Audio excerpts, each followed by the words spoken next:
Hey guys, welcome back to the channel. So we've got 7 new cards to look at today. So quite a few. We've got some good ones and some bad ones. But let's look at one of the good ones first, and it is for Warrior. And this is called the Bloodsworn Mercenary. It's a 3 mana 3/3 minion, and it's epic. And it has the battle cry of choose a damage friendly minion and summon a copy of it. Now I think this card's very good. Obviously, you do have to have a damaged minion to create a copy of it, but this is a battle cry, and you also get the 3/3 body of the minion. So it's not like Faceless Manipulator where it changes into that minion. This will summon a copy of the damaged minion.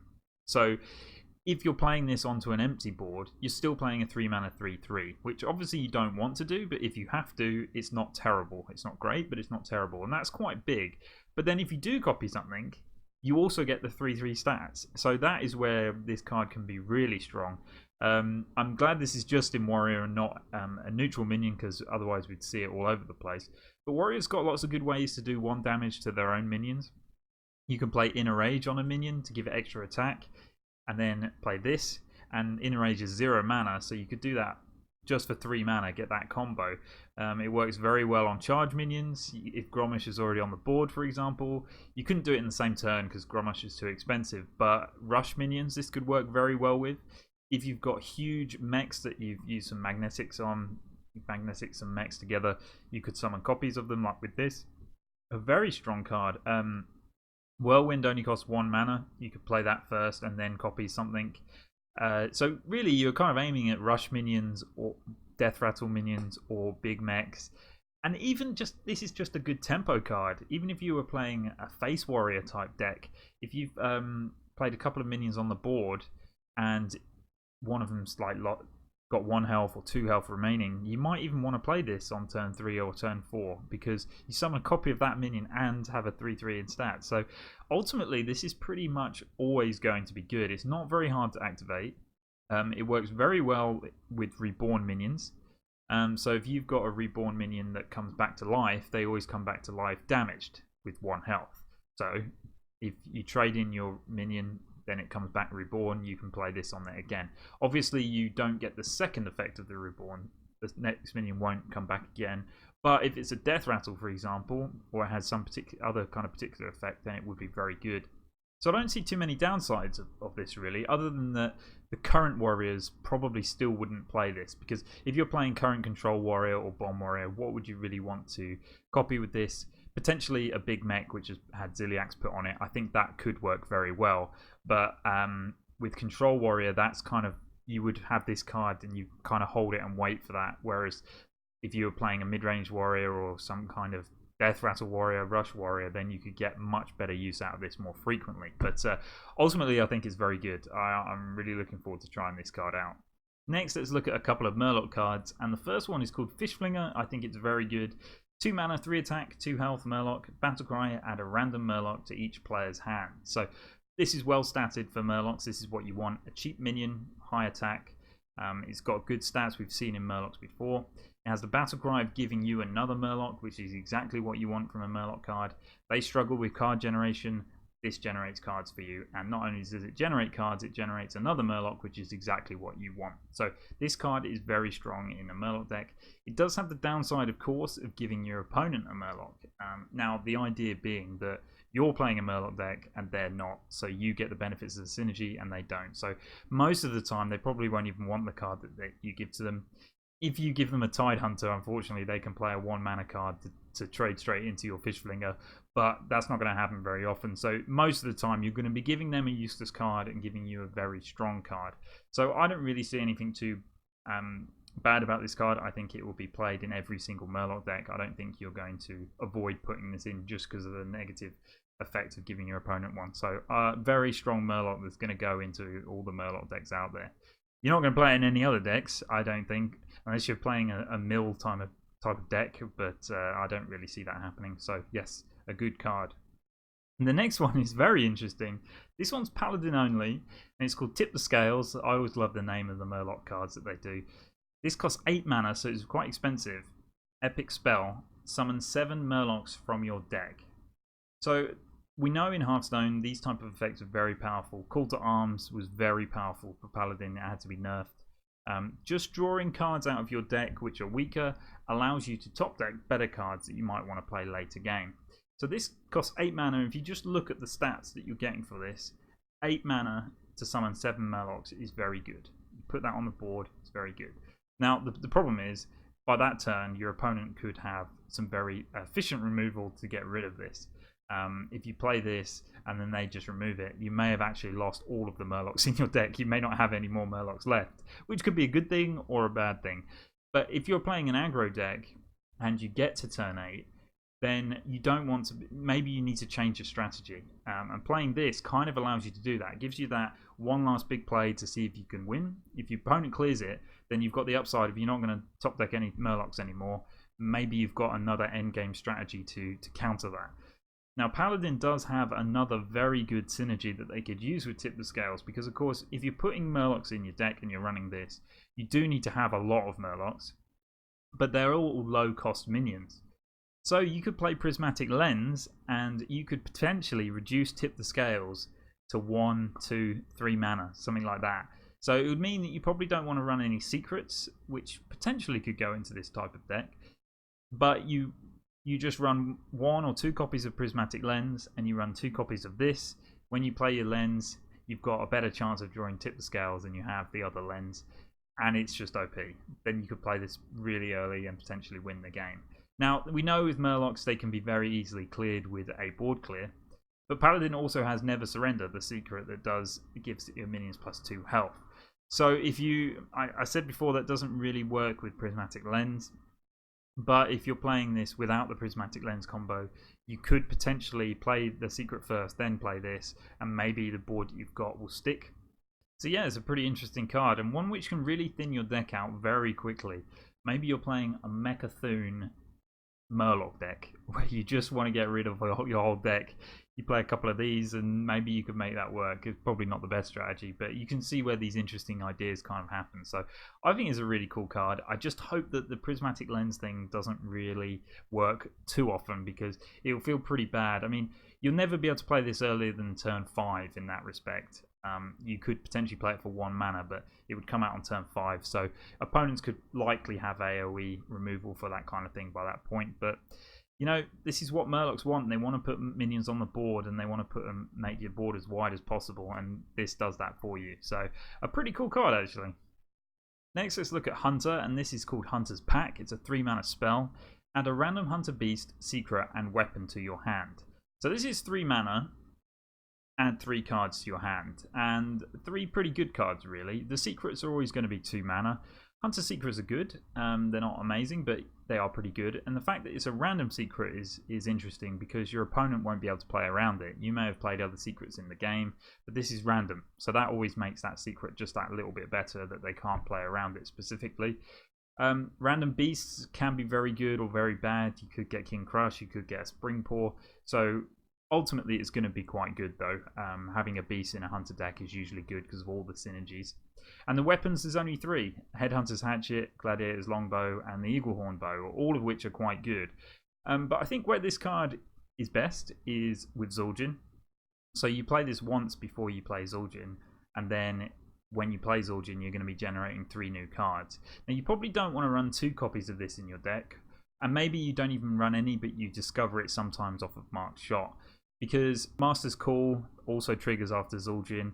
So does Unleash the Beast. That will add another copy of Unleash the Beast to your hand. So you may start overdrawing if you've played 2 of these, and that's not necessarily what you want from your Zul'jin. But after you've played Zul'jin, automatically giving a weapon to your hand, I think, is pretty impressive, because at that stage of the game, you might just be only a few damage away from lethal. So getting a weapon to play the next turn and go face with, along with Zul'jin's hero power, can actually be what will win you a lot of games. So it's, like I said, it's a value card. It's not going to go into Mech Hunter, but I think lots of Hunter decks will like to play this. Like Spell Hunter, for example, will definitely play this kind of card, because it's a good way just to generate more things. 3 mana, generate 3 cards, which will most likely synergize with your deck. Is pretty decent. But it makes you realize how good Omega Assembly is when that's only 1 mana if you play it after turn 10 and generate 3 random mechs. This isn't on the power level of that at all, but I think it will find a place, but perhaps only with 1 card in the deck. So you will lose tempo when you play this card, but a lot of the time when you're playing as Hunter and you get to turn 7, 8 or 9, you've got a couple of cards in your hand, but you're relying a lot on the top decks. So just having something like this will help to give you some more fuel into your hand to use for future turns, and then like I said, you can replay it with Zul'jin and get even more value. So ultimately I think it's pretty good. I can't really see a deck at the moment that would have 2 of these in there, but I think 1 will be very solid and also a good pick randomly when it gets generated too. Next, let's move on to Warlock, and there's 2 good cards to look at for Warlock here. This one's slightly less good, but I think still quite a nice card. It's called Rift Cleaver. It's epic, 6 mana, 7 attack, 5 health demon. And it has the battle cry of destroy a minion, your hero takes damage equal to its health. So this is basically an Obliterate that was generated off of the Lich King, which costs 2 mana, packaged into a demon which has 7 attack and 5 health for 6 mana. Ultimately, this is a good card. The value of packaging 2 of the cards like that into 1 is good. The stats are quite nice. It's aggressively statted. It's not very defensively statted because of the 7 attack. But I think a lot of the time this could be very good. Now, what type of Warlock decks would you play this in? Because the problem is Warlock at the moment doesn't have a lot of healing.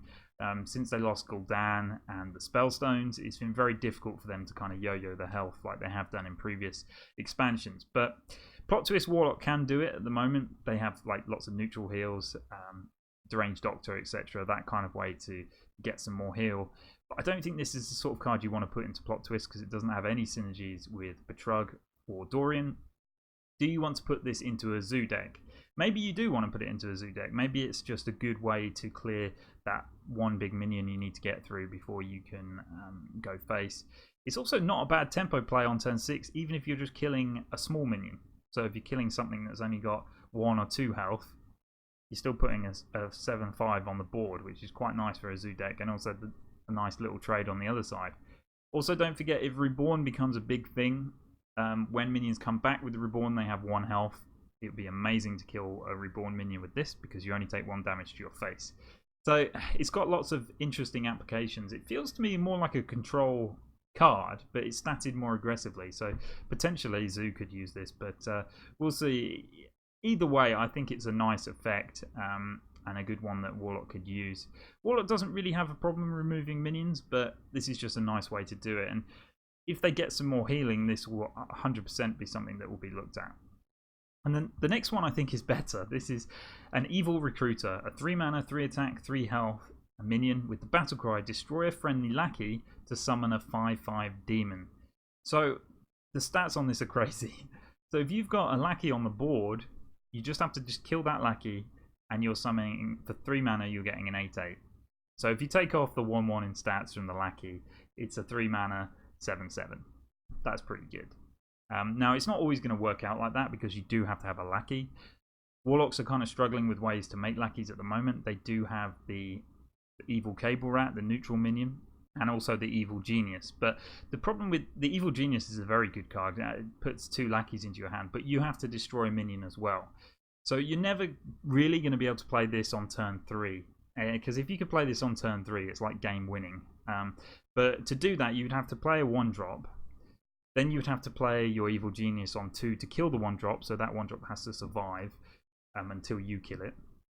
Then you have to have the coin to be able to coin this, then coin the lackey, then play this and kill it to get the 5/5. So ultimately, this is more likely to be a turn 4 play, and even then, to get a turn 4 play, you have to have done the previous steps that I talked about, or play the Evil Cable Rat. So it's quite a lot of things that have to happen for it to happen early on in the game. But I think turn 5, 6, 7 is more realistic, and it's a very powerful turn. Zoo would love this kind of card. Evil Cable Rat's a bit slow for Zoo. The same goes for the Evil Genius, but both can work very well in that deck. So, and with this card, it just supplements them. So, yes, this is a very good Zoo card. I think if you were playing a control lackey kind of deck, you would also want to play this. I think Warlock needs some more ways to make lackeys because, like I said, there's only those 2 cards in the game at the moment to create lackeys. And for me, that's not enough really to make a deck around this. But adding cards like this to support it is very, very strong. To be fair, Warlock needs them. At the moment, they're not in a very good position in the meta. So maybe this will help to swing them back in. Next, let's look at Desert Obelisk. This is an epic card, and I feel bad for you if you open this epic in your pack, because it is terrible. It's a 5 mana 0/5 minion. If you control 3 of these at the end of your turn, deal 5 damage to a random enemy. Now, I think this card's very bad, but I do like it. I like that these cards are in Hearthstone. I think they're very fun. I think they create these crazy situations sometimes. They also create interesting deck building mechanics. They give you targets to try and make work, etc. So I like the card, but it is terrible. You need to control 3 of these on the board. You can only put 2 in your deck, but if you have 3 of them on the board, they will each do 5 damage to a random enemy. Not your opponent's face, just random enemies. So it can go face or an enemy. So it's no guarantee that you can get some kind of OTK with this. Now, how could you make this card work? Well, Priest is the obvious place where it could be done. Vivid Nightmare is a card that you could play on one of these to summon a copy of it. You could also use Spirit of the Dead. So you play Spirit of the Dead. When one of these dies, it goes into your deck. It works with Lady in White. I wouldn't recommend that, but it does. Divine Spirit Inner Fire also, but I wouldn't recommend that either, because don't forget it costs 5 mana. You have to spend 5 mana to play it. Maybe you could get this to work with Talanji. So, like I said, with Spirit of the Dead, shuffle a bunch into your hand. They come back as 1 mana copies, but you could just play Talanji to get them all out, and then do some kind of OTK that way. So, there's going to be some fun ways to play with this, but ultimately I think it's just a nerf to evolve mechanics. You're going to evolve into this and get annoyed sometimes. But the combo I'm going to try with this, which still isn't recommended, but one I think is going to be really fun, is with Rogue. So basically you want to draw through your whole deck until it's empty. Then you want to play one of these and Togwaggle Scheme it to put as many in your deck as you can. Then the next turn you play Master Dorian and you play Myra's Unstable Element or any other kind of draw card. Draw a bunch of them out, get a load of 1/1 copies from Master Dorian on the board, and then they do damage to your opponent. That could potentially get 6 of them on the board, which would mean 30 damage, but if they've got any minions on the board, you're not going to get an OTK out of that. But that's going to be one kind of fun thing that I might try. But other than that, I wouldn't recommend it with this card, guys. It is pretty terrible. But like I said before, I enjoy having these sort of cards in the game. Cards like Star Aligner, which are just a bit memey and just fun to have a play around with. So thanks for giving it to us, Blizzard, but please, I hope I don't open it in my pack. Alright guys, well that's all the cards we've got to talk about today. Some pretty interesting ones, so let me know what you think about them in the comments. And I'll be back tomorrow with another episode with some new cards.